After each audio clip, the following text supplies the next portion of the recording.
Alrighty. So, Jeremy, do you have a specific order in which you're going to go over the path length? I just open them in random order. This is fine. The join one we probably want to do last because the naming is a little awkward.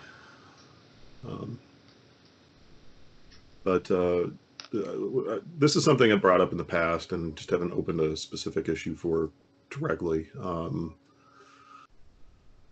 There's two problems. There's one. The biggest specific thing is that like we don't have a way to disentangle yourself away from the current working directory when you're resolving paths. And of course, the current working directory is a process-wide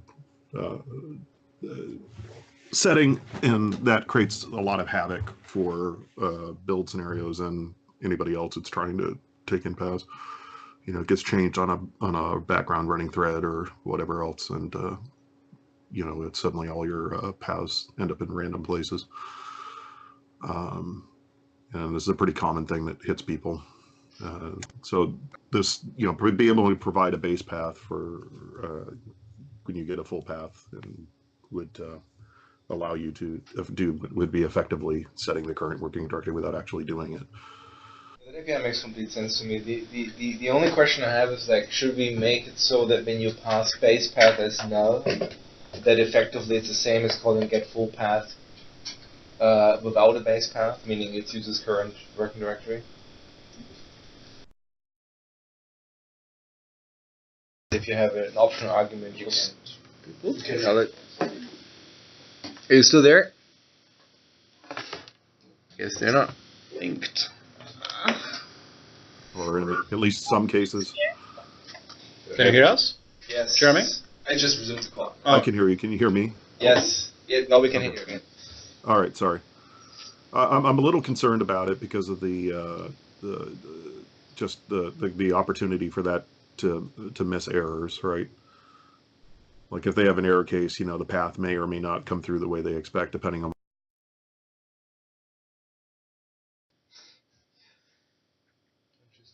Should we pre-record this or something? Specify, I guess I'm not clear on the semantics. When you specify base path, how does this differ from concat?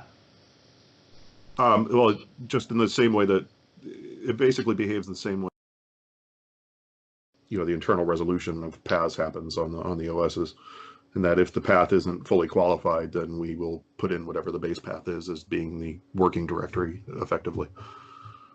So I call it out in the implementation notes, but basically we're checking is path fully qualified, and if path isn't fully qualified, then we use the base path to fully qualify it. There's one weird corner case, and that's with driver loaded paths on Windows, and I call that out as the last one, rather than make that overly complicated if it doesn't match. So the semantics of this are essentially, if path is fully qualified, we ignore base path. If path is not fully qualified, we concat them and then call GetFullPath? Yes, it's not precisely concat because of the weirdness on Windows, but in the case of Unix, it certainly is directly a concat. In most cases on Windows, it is a concat. Drive relative stuff makes it weird, but that's a corner case for most people. And this is common enough that, I mean, what I just described, in my mind, it's basically a single, if fully qualified, call getPath with one argument, otherwise call it with a different argument. Outside of Windows, and the Windows behavior is much more complicated, and it's harder for people to get that correct. So, because you have drive rooted, and you also have current drive rooted, which is just difficult for people to get the steps right for that. All right, and my second question is, the other issues you've opened are all about adding new APIs to Path that take spans. Mm-hmm. Why are these taking strings? I don't. I mean, we could have them take span. I didn't see the scenario as being that common, where you would want to be resolving off of a span. I'm happy to do both or do span instead. It makes it a little bit more complicated. I guess they're particularly from the standpoint of like allocations, right? Because, we have the optimization for GetFullPath that, like, we don't generate another string if it ends up matching the same. So if you take it and turn it into a span, and then we can't reverse it. Yeah. So that's why I leaned this way, because I couldn't see the real like scenarios for actually using or needing to have a span for resolving the final thing. Well, the scenario, it wouldn't be for base path necessarily. It would be for path. Presumably, you'd say like Path.GetFullPath with, for example, if you were able to get a span that represented the file name portion of a path, you might then call Path.GetFullPath on that substring. And that gets, but that still hits that previous point. And I'm fine to add it.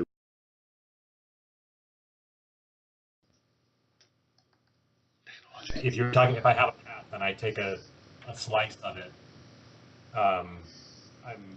I couldn't return that original thing anyway. Sure. Yeah, but like, like taking your strings and to spanning them, you're going to have an unexpected allocation. The normal case for GetFullPath, when people are calling it, is it gives you back the same path you pass in. It gets called a zillion times, right? Particularly in our own internal code. Yeah, I'm not arguing against that. I'm saying, yeah, I'm arguing why there might be a case for a span version as well. Sure. And I get that one. I'm just like, how do we communicate that people don't like run into a? I just didn't think your case is that common, but I'm fine with it if you think it would. If it's not common, I mean, you know the stuff more than I do. If it's not common, we don't need it. But I'm happy to add it later too, based on. To be honest, I'm questioning the need for this API at all, but it's a pretty common problem, and it's a super common thing to happen in particularly in build scenarios. I mean, the canonical example is you parse a project file that has file names in it, and you want them to be relative to the project directory. The project directory, not the current directory, right? And then you do this hackery stuff. Yeah, unless there are any concern, I would just approve the API as is. I'm fine with them not accepting nulls. It's a bit on the weird side, but if you go down, there was like one comment from Jan about the auto of those things. No, I would match the existing one. That's more important to me. And that was my comment as well. I thought we were trying to match the. And especially, logically, I prefer it the other way around, but for consistency. Well, the difference is with combine is that over there we don't play the games of like if the path 1 is or the path 2 is absolute, that we kind of ignore the path 1, which actually is the case over here. We ignore the base path in certain cases. I think path combine does it actually. Does it as well? Oh my. Yes, that's another one of my my issues. Okay. But in that case, it would actually.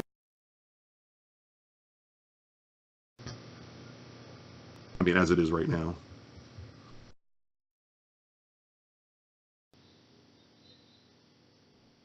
Do we have the right tag? Sorry, you went offline, so we don't hear you.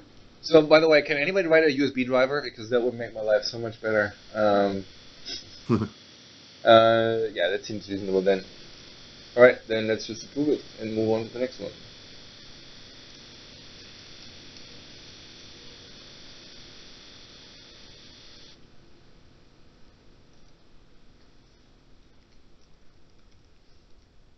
Alright, so you want to... let's do that one last. This one's pretty straightforward. So it's a pretty common thing, like for like manipulating like source and destination paths and things like that to be getting the file name or the directory name and then combining the two. So getting those spans out, internally we have, get index of, and that's essentially what these things become. So the first 5 listed here, all the ones that begin with get, those are all basically substring operations or slices in this case, and each one just has its own logic about what the start and offset and counts are? Yes. Okay. How common are those methods? Are they showing up in Visual Studio, MS Build, or somewhere? Like that they. Oh, MS Build, they're all over the place, and this is actually specifically, discussions I was having with David Kane and stuff. They're actually ending up writing most of this sort of similar stuff themselves, because that's where their allocations go nuts, because they're doing this, getting slices basically based off of the directory and file name and whatever. APIs go like at the 10 to 15% of all apps use these APIs buckets, so they're fairly common. Well, that's one thing. Like how many apps actually use that on HotPath, and MS Build is a good case for that on Visual Studio. So yeah, I mean, this is definitely a very hot path for Visual Studio. Anybody who does anything in the file system will go through these APIs for shit ton. Roslyn uses them quite a bit too, but it caches a lot. So what is path rooted? What is that? It's a thing that we already have. Okay. It's like logically Is path rooted isn't a great. Yeah. I added is path fully qualified because people think that's what is path rooted means, and it doesn't. We won't get into it here. Think of it as starting with the drive letter. It's not correct, but like that's roughly what it does. Okay. It's very hand wavy. Got it. Yeah, the other ones are more self-explanatory. Even though actually, we may have to get into it because my next one actually involves is path rooted. So. Yeah. So like so any concept, they are all overloads of the existing things. So there should not be any ambiguities. Jeremy, with the exception of is path fully qualified, these are overloads, and it's just replacing, like, search and replace string with read-only span char? Yep. Is path fully qualified is pretty much the same thing as well. Oh, that exists with a string argument today? Yes. Yes. Is there much to gain though? Since you're not manipulating the actual input here for those guys, the bool overloads? The bool ones? Yeah. Well, certainly the has extension. Well, you're not manipulating anything. You're right, but like is path. If we're reading data, like it's not as useful as the other ones, but like if you're reading some data stream in and you don't want to actually resolve the path, you want to be looking for, does that thing actually have the extension before I go and create an actual string to pass it around to other things? Then it would be useful. Like, is that incoming data stream, that thing coming in, actually a CS file, for example, or something like that? Do we have any other thing else on path, like maybe combined, that should also benefit from span? That's the next one. Okay. Yes. It's a separate issue. What's the behavior of the existing get APIs when it doesn't, like, there is no file name, for example? Does it return null? Does it return an empty string? What does it do today? Some of them return null. I don't think, generally they return null. I haven't gone through them exhaustively. Some of them might return empty, but null is the typical thing. And so these will all return empty. Empty, yeah. Okay. I mean, you could return null as well if you wanted to, right? No. What do you mean? Like, there's a read-only span that effectively has a null pointer, right? No? Isn't that the thing that we're... That's an empty span. Return the default span. But if I do a default span, is it not different from an empty one? No, they're the same. I mean, you can have a span that has a length 0 with any value in its ref. It's still a 0 length span. Sure. I'm pretty sure they all return null, but I'm not 100% sure without going through. I guess what I'm saying is that the caller should be able to differentiate by calling is default, right? Which would be different if it's actually empty. Well, there's no valid empty thing anyway. So I mean, any of these things, if they return empty, there is no such thing as an extension that's empty or path root that's empty or whatever. Yeah, I'm more asking the general case. If you really have to differentiate between empty and null, I think we still could if we wanted to. It's just awkward for the caller. They have to call this default rather than checking for empty alone. I don't think we should be encoding semantics based on the value of the ref field inside the span and whether it's 0 or not. Yep. I tend to agree with that. Not that it applies to this one, but most natural translation from an API that returns a reference type today. We really need to differentiate I them. mean, we do have the guidance that we don't consistently follow that says one should treat null and the empty string as the same thing. Yes. And this just says we are now treating them as the same thing. Yeah, I guess it's fair. I think there was one API where I think get directory name returns null eventually. I don't think it returns empty. Your file name just returns the actual path you passed it if it didn't find any directory separators. Your file extension returns null if it's not. Actually, Yeah, there's not a null versus empty semantic for any of these. So I mean, it's either going to return something or null. To me, like even if you have to change it, this is bug level work. Like that seems fine. All right, so then span path based join API. And this is, based off of like meaning what we actually intended, or most people expect combine to be. But the combine API is actually very subtly confusing, and it's a very common thing for people. It's a big complaint from what specifically is the problem? The behavior of it, looking at is path rooted for the last. It returns the last is path rooted in the list of arguments. So, which most people don't expect, and every other framework just puts the paths together and doesn't care about like whether there's a preceding separator or not. Other than it doesn't need to add one, right? So like this example here, path combine and cfoo and bar. On every other framework, at least that I've looked at, those will give you back cfoo bar. On ours, it just gives you back bar. And I have more. Windows, that example gives you back a bar? Yes. And it should do the same thing on Unix too, because I believe we implemented it the same way. We check is path rooted. There's actually multiple ways to root, of course, on Windows, but that particular example is rooted on. Most people don't expect that until they actually run across the bug, and then they get frustrated and go to. Call this on hold. And that behavior, and I talk about it more further down because it was brought up by a few comments, and like my last comment on this, I go into more extensive detail on like why the weird behavior for this thing, and I link out a few issues on the external issues that actually go into that. And so let me bring that back up here. So why is a directory separator considered rooting? This is the whole is path rooted thing, right?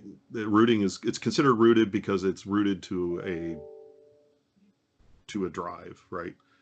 It just so happens it's rooted to whatever the current drive is.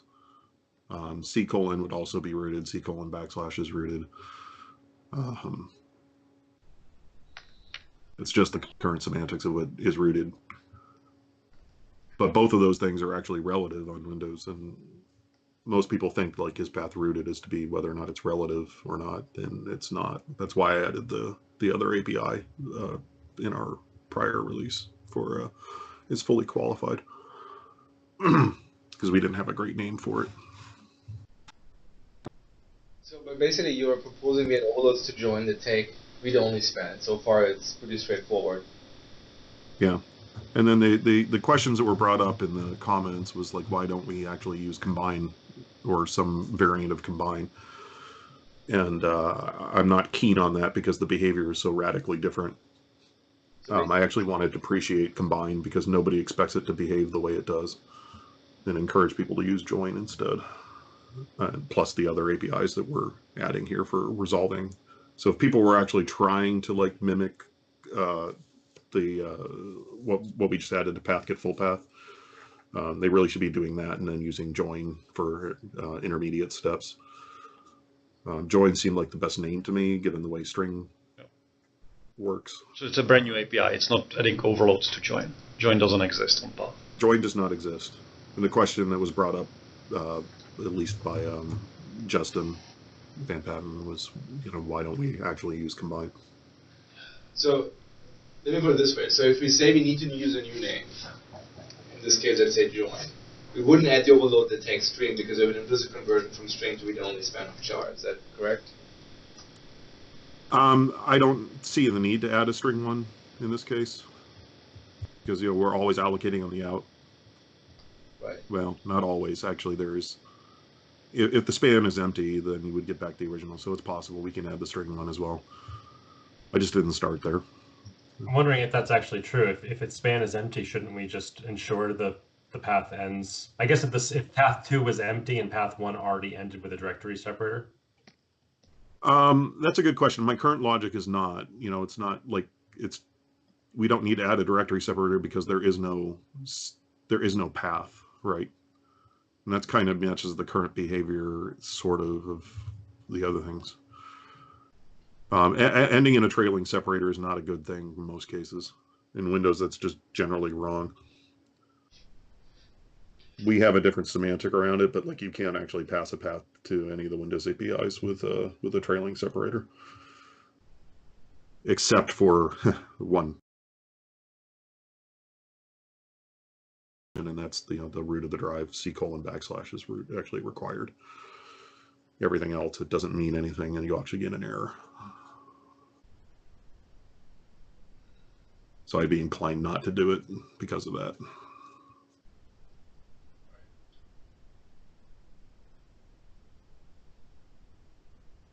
And I'm fine with adding string ones too, but I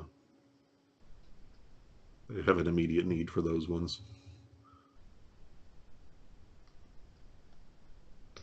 So would we go as far and say combine is deprecated? That's what I encourage down at the bottom in comments. That'd be very hard. And you'll see, look at the Stack Overflow links, like this. Why does path combine not properly concatenate file names that start with path to record? And it's also on it's reasonably high up on the list of what's the worst gotcha in C# or .NET. We could do the other.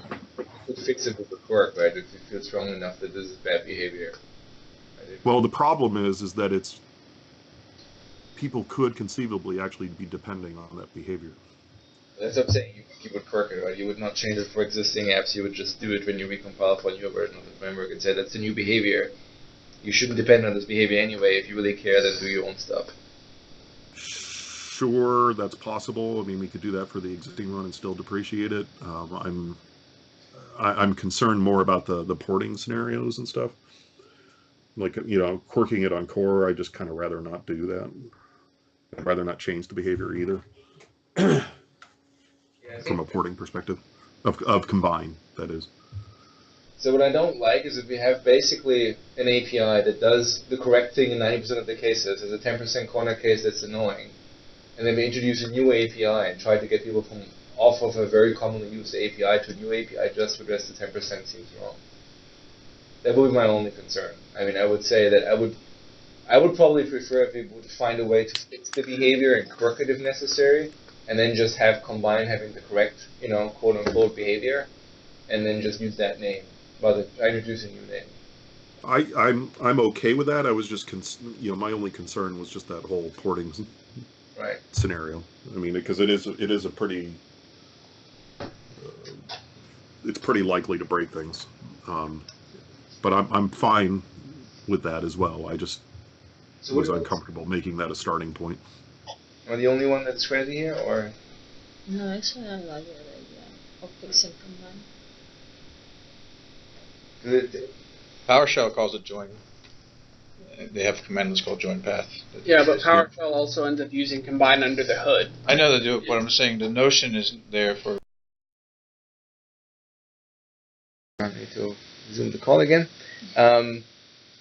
Given that combine is so has such a huge mind share, it seems weird to force people off of it. That's a good point. In order to do this properly, we would have to use a new API. We would deprecate the old API. So every time you use combine, you get a squiggle. You have to call the other API, and it seems we can't. I don't think we can change the behavior of join. successfully. Join You or don't think- combine. Sorry, combine. I don't think we can successfully. We don't think we can change combine. So why do you say that? Because we could quirk it, right? That's going to be. I think that's going to be too big a break of a change to quirk. Why do you say that? Hey, I don't know. Anybody who's dependent on it today accidentally, which is I'm certain there are lots of people who are, will be broken. Well, they will be broken when they recompile. Yes. I mean, like the closest thing, if we want to avoid introducing a completely new verb, would be to overload the existing combine to take some sort of, enum for what sort of, like, which level of weirdness would you like? And the default would be our current level of weirdness. And then over time, every time we find another stupid thing that we do, we'll add another enum of do this different set of stupid things. It'll be No, just I wouldn't do that because that's actually harder to call than just change the name. You could always check and see how badly this would break MS Build and VS, and because this is one of the top APIs, so if it breaks either of those significantly enough, then quirking it probably won't be possible. I know I've debugged through some things and got surprised that we were actually dependent on the behavior accidentally. Frozen video again. So I didn't hear any of that. We're debating on whether or not we can successfully quirk combine. I think. So, well, you think we can or can't? I don't think we can successfully. I agree. I think Who's this saying I don't think we can? Wes? and Jeremy. All right, Wes. Yeah. Well, that was my initial gut feel as well. Is that I didn't think it was possible, particularly from the example, the PowerShell. I think we're almost guaranteed to bust them. Yeah, I think that we could run MS Build and PowerShell and whatever, and if we find that we break them, then that would tell us we can't quirk it, and if we don't find that we break them, we have no data. So Well, it's hard to hunt those down. So all that we can do is prove that we shouldn't quirk it, but we can't prove that we can. So Yeah, that's probably true. It's true of everything. I wouldn't have high confidence outside of the finding the breaking.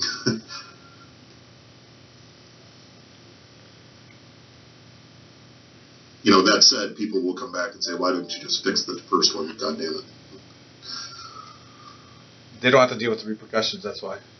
Yeah. Just stating it, because if you look at those threads. I've been annoyed by this bug many times. Why didn't we fix it in core? Yeah, I've been annoyed by this many times as well, so I know both sides of it. see also, why did all the stupid methods come back? Why is core bigger than it used to be? Yeah. Pick any. It goes on position, and on. I know. Core is wrong.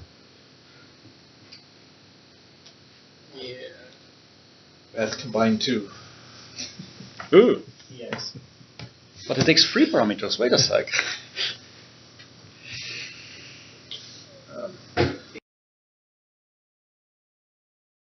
That's what it is. I would be very shocked if we could quirk it successfully, honestly. I don't think it's going to be. Well, to me, We're that's gonna the probably same create more thing as, mess. like array sorting, right? Look what that got us. We still don't really have it right. No, I know, but it's a super common API, right? And obsoleting the API and giving people a new API doesn't seem like a... I'm not saying I don't think that we necessarily obsoleted. I just don't think we can change that behavior. Well, but that seems like that's the weirdest thing. Now we have 2 APIs that do the same thing, and we have to give people no clear guidance what they should do. You could, in theory, basically make the combine over, let's take span, have the bug fix. Have the issue fixed. There's no really good no. case to be using path combine. And that's the existing ones where people are trying to actually leverage that behavior aren't really doing it correctly. Because this path rooted is just fundamentally a bad API, and that's what this thing is based on. Yeah. So why don't we introduce a combine options enum and then add it as the old behavior or the new one? That would basically be what quirking is. Yeah. So- Well, working is hidden. Yeah. Well, based on what you target and what you run on, and that kind of like magic, right? Which is dangerous. And we have one path combine that actually takes a params. Yeah, so you'd have to insert it as the first argument instead of the last. Yep. additionally, and I talk about it down in the comments, like I can't, it just seems really weird to not deprecate the first one. I don't see how to do that without actually creating another name. Yeah, I mean, that would basically mean that 30% of apps get this good.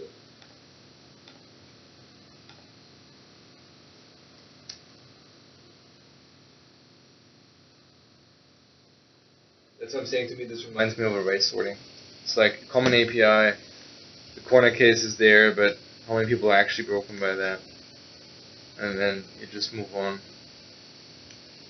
I think the other concern is with if we decide to obsolete it and add a squiggle, how big is the effort to fix that in MS Build or Visual Studio or Roslyn or anywhere else where the code base is millions of lines and they have Warner's error turned on? Right. Well, that's. I mean, you wouldn't obsolete it. You would use a different mechanism for that, but you would analyze and flag it, make somebody opt into failing to build if they hit the analyze. in fact, array sorting is used less than that combined. it's used. Well, I guess combined is also used pretty heavily indirectly, so. I have to say, I'm not fond of introducing a new name. I mean, that seems like just pushing the can down the road rather than fixing the problem. But I think we need to find a mode where we can do the right thing in an experimental way without breaking the world. I don't know what that would be. We can make it an opt-in, as in we can add another API on Path that says have the old combined behavior, and it'll be true by default, and then you can set it to false if you want it. Yeah, that one I would honestly say is like You make it a compat switch instead of a quirk, which is a way to get it to You mean do behavior. argument or? No. I mean a normal compat. Make it a compat switch, basically. So a non-version detected app context. Oh, that's right. If you have libraries and things anyway, you're screwed. Yeah, but when you're in the app, then you can have a little bit better control over. Yep. Well, and what would the default be? It'd have to be, the default would be exact behavior as it is today. Well, why can't we combine it with quirking and say for the old stuff it's effective? That's exactly how we do quirking, by the way. We essentially default. We set the compat switch to a default value based on version. But that's exactly what quirk is. But I think in order to get off the bad behavior, like at some point, at some version, the default has to change, right? So otherwise, you never get off the old quirk behavior. Does it matter for people? A lot of people don't ever even hit it. No, because it doesn't work and you just set the quirk. Right? That's why you have a compat switch. Like people will never opt into a compat switch for better behavior. Like the compat switch is always for making things more compatible, and not with making things less problematic, right? Mm-hmm. Like I think in order for this to be viable, like if you have to say at some point, and really it should be the first version, I guess, the default switches to no, we give it what we think is the correct behavior by default. If it doesn't work for you, well then you override the setting and then you get the old behavior back.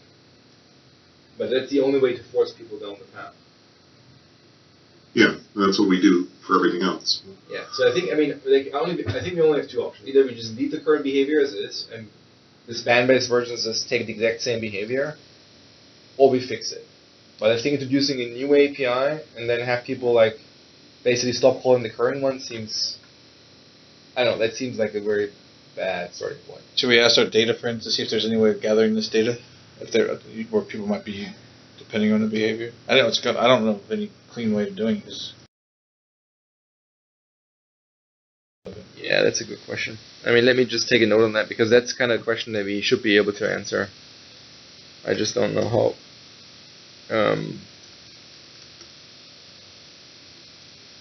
What was the question? We should ask our data friend Scott Wadsworth and Mark Miller and company if they have a way of gathering. I can barely hear it. I was gonna say, we should ask for data on whether or not we think that a lot of people are depending on the old behavior, essentially.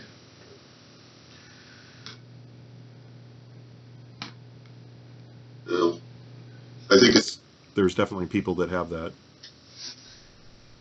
They have a bunch of profile data. For example, I think they have profile data for VS even.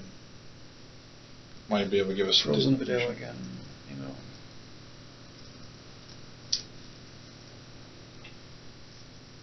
Although, I'd state on this particular one that I think more people are broken by the current behavior than would be broken the other way. This ends up usually being a big gotcha, or it's pretty... Usually people hit it and they're like, what's going on, and they fix it, but... Yeah, but like it can come and... It's not a thing that happens immediately, right? You have to get your data set up in a way that, like, suddenly you have this weird behavior, and like it's because that thing is relative, it may actually be correct if the current working directory is set to what you would expect that thing to have been in. Right.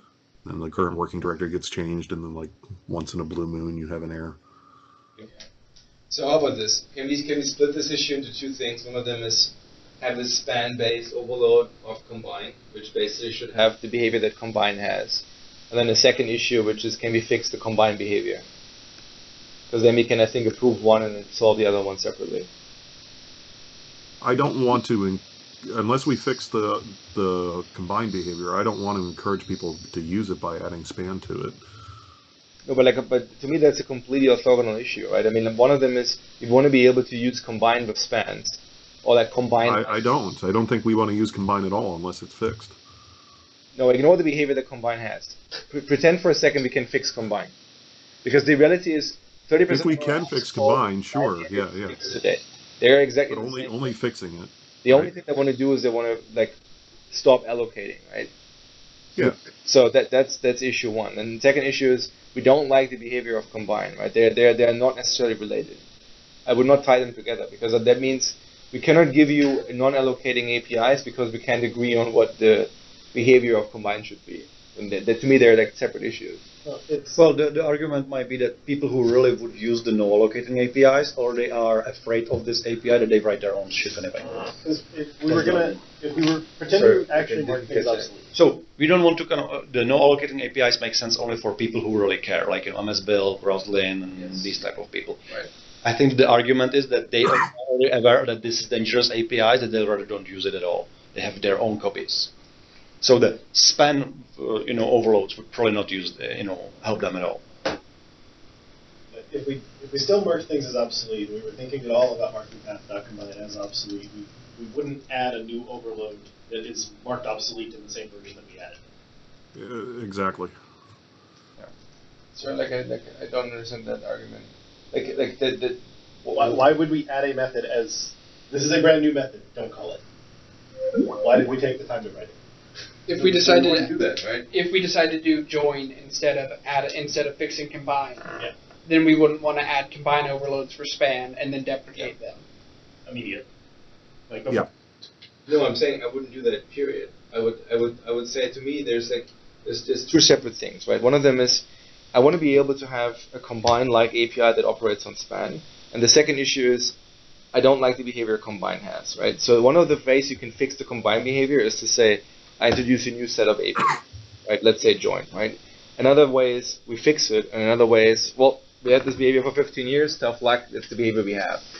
And I think that they are like if we decide to introduce new names, then I agree that it makes no sense in the same version to add combine APIs that operate on span, right? In that case, you would just have the join ones.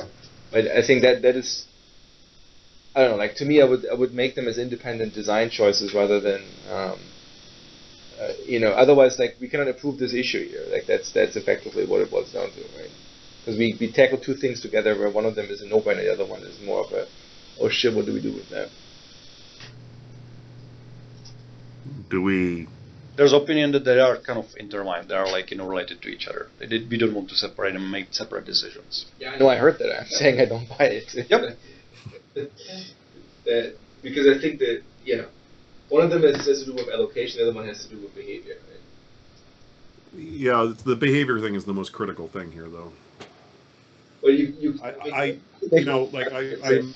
the way you opt into the new behavior is by converting the string to a span, right? I mean, So we could say the combine behavior that takes on span has a different behavior than the combine that operates on strings, right? Yeah, well, that's sort of evil to me. It is, but like, I don't know, like I considered it, but deprecating the old one doesn't seem any less evil to me. Because one of them is only for people that want to call the new API. The other one is affecting literally everybody who calls the API today. Right? So like you're already subsetting it to the people that care about allocations, which is, you know, arguably a much smaller set of people than everybody who calls combine.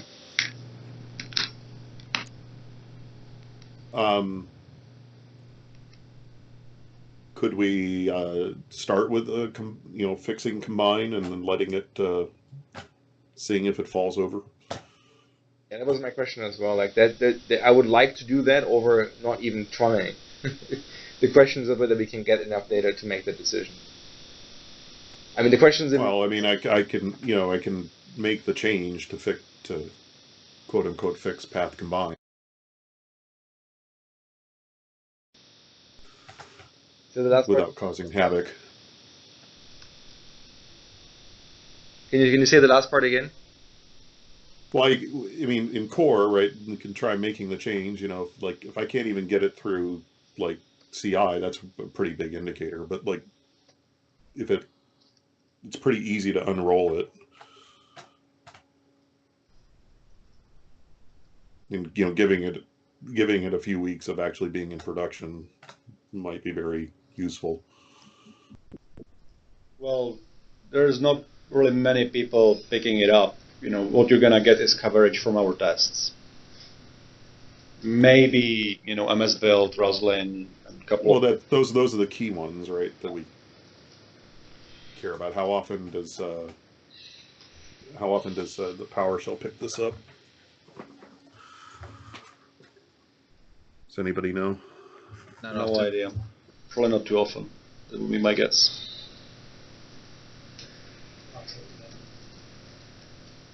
Probably only released versions. Maybe RC.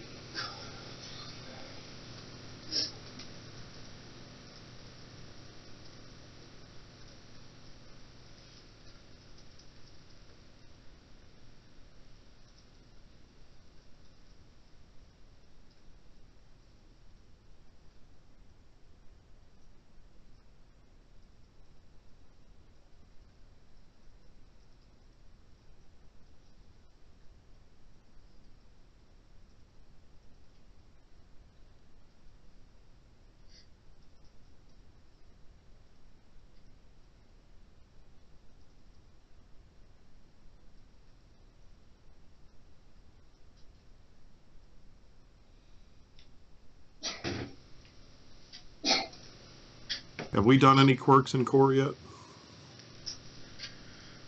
Not quirks. We've got compat switches though. Where are those at?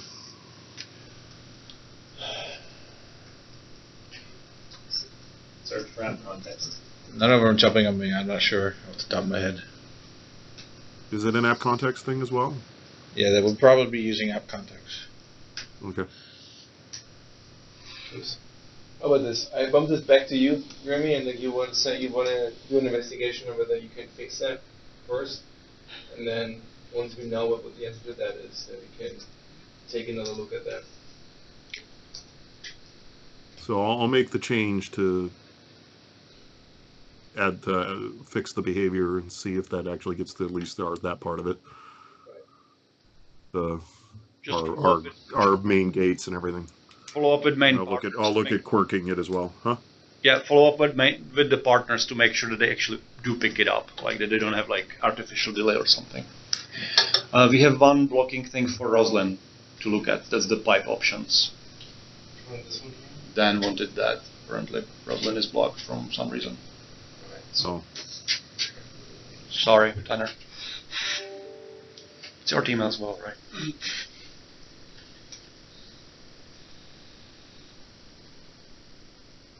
And we have frozen video. I can see the video moving. Not on YouTube. Oh, sorry.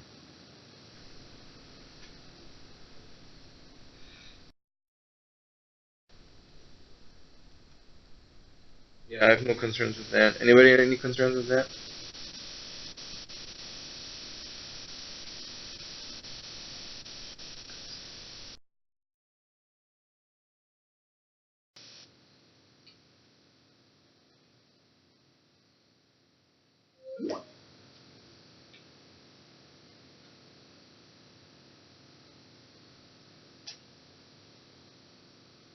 As long as we can do something reasonable with it on the platform, then I don't have any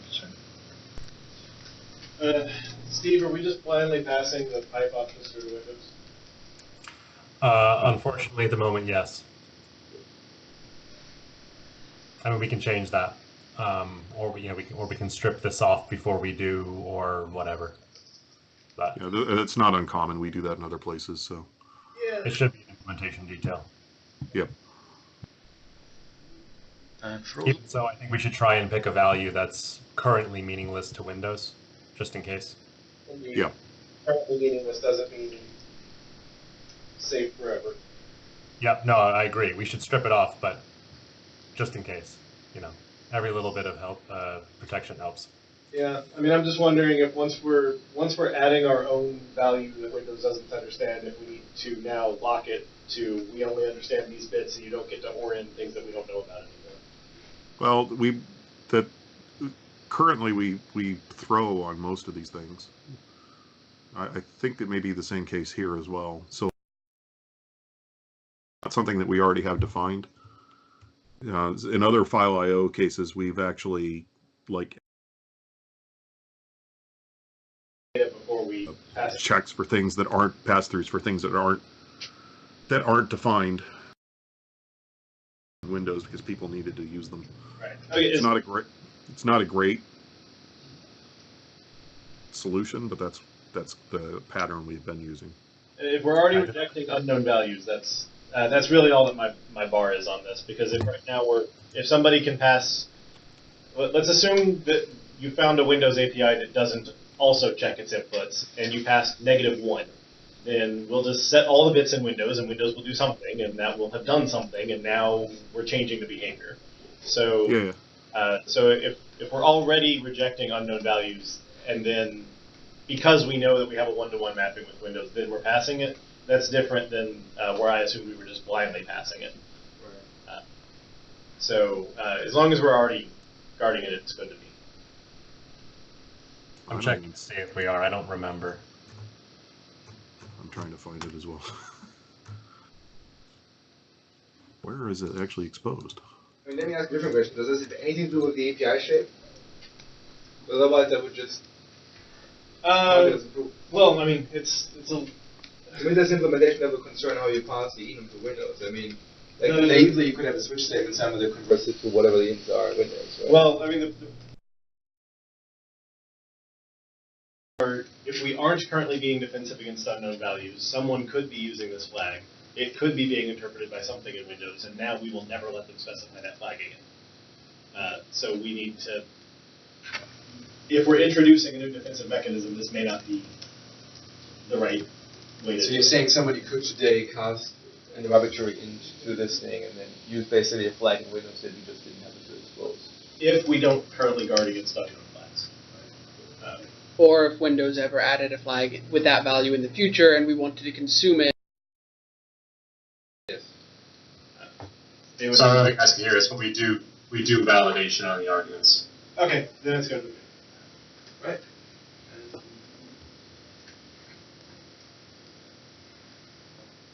So we did something right by accident.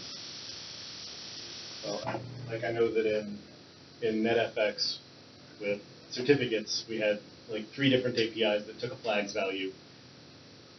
2 of them checked that you didn't use unknown flags, and we had to quirk the third one.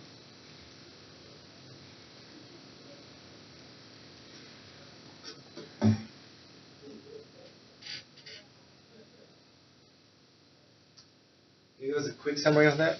So this is essentially the same as the other proposal for adding hardware intrinsics, except the previous proposal essentially only covered the packed form of the intrinsics. This would cover the scalar form of the intrinsics.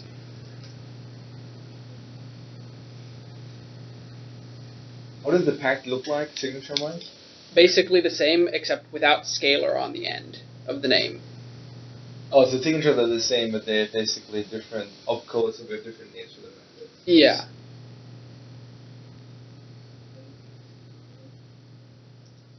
But there's several cases where you might want to only be modifying the lowest bits, in which case you want to use the scalar form. There's also cases where you might be loading a scalar value and or operating on it, and you don't want to have to continuously be converting between vector and float or vector and double. You just want to keep it in vector 128 the entire time. Sure. And the current ones are called what? Add? Yeah, so there's like add, there's square root, there's load, there's broadcast. Should we change those then to be basically add pact, square root pact? Or do we think that add, defaults to pact essentially because it makes the most sense? Or yeah, I think the pact form will be the most used case, and the scalar forms will be for more specialized cases. So can't we add an option again here as a third parameter, which defaults to the pact one, so that we only have half the API signatures? So the problem is that in theory, yes, I think in practice you would have to do something like you would have to make it an enum essentially, and then there's this other compiler thing that says this argument has to be passed in as a literal, because these are intrinsics, right? So we have to decide when we look at the call side which opcodes to emit. So you cannot declare a variable or like pass that thing in or whatever, right? And so that would be my only concern when you make this essentially like overloads with different values. I also don't know how annoying to call that is. I mean, like that I don't know, like if generally speaking, enums are slightly more annoying to use at the call side than just a different name in the signature. Yeah. But again, this is something more like when you look at actual code, it probably looks already verbose as fuck already, because you have like a bunch of like you no longer do A plus B, you have to do like SC2 add and pass the things in, and then the more things you have to pass in there, probably the more unreadable the already unreadable code gets. But I don't know, like it's hard to say without the thing. I would just say like if we're happy with the default being packed, then I think that looks fine. Otherwise, I would suggest we rename the other ones to be generally explicit about which forms we're operating under. Right?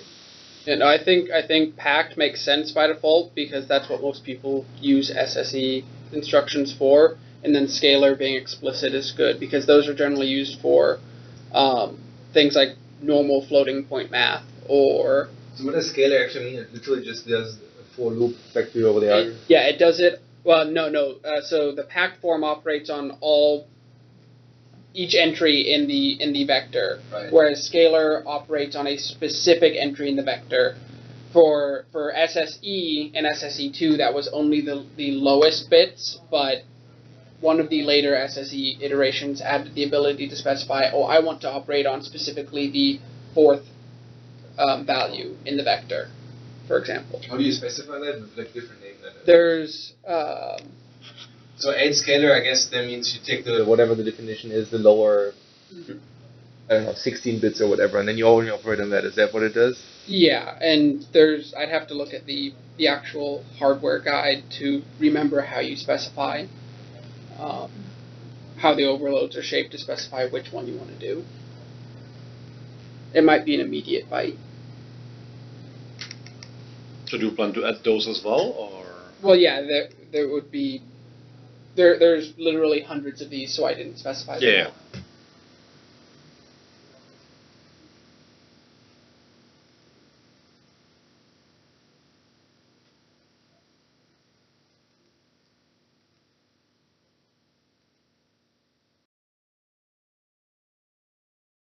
It seems to be this, no?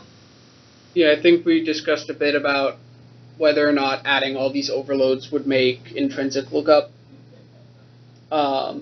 more expensive, and we decided that with a binary-based search, it should be reasonably fast enough to not be an issue. I mean, Current's meta concern of like how many intrinsics can we have, I mean that is not related to this issue, right? This is true for the whole area essentially. In which case, if they tell us they can only do only 64 members, but I would politely ignore this and tell us otherwise. Who would tell us that? Why? Carol in the middle says here, I see. I'm fine with this in PW, but we need to ensure that we measure throughput as we expand the number of intrinsics that we support. But that's the general problem with how fast it is of detecting intrinsics. And that's true for the entire area that we basically pre-approved of expanding the set. So I would say this is, to me, unrelated to this one from our perspective. So unless anybody has any other conflicting opinions, I would just approve that. What else? Going. Oh, great, the guys on the. Oh, actually, they can see what I'm saying. Conveniently, I dropped off Steve. Oh, all right. Then I think that's it for today. Not bad. We went too half of that. Yeah. So looking at the hardware manual, there's a third XMM register that it can take, which contains a bit mask of the values you want to copy. As it is. Oh. How are you going to expose it in the API? You would expose it as an additional vector 128.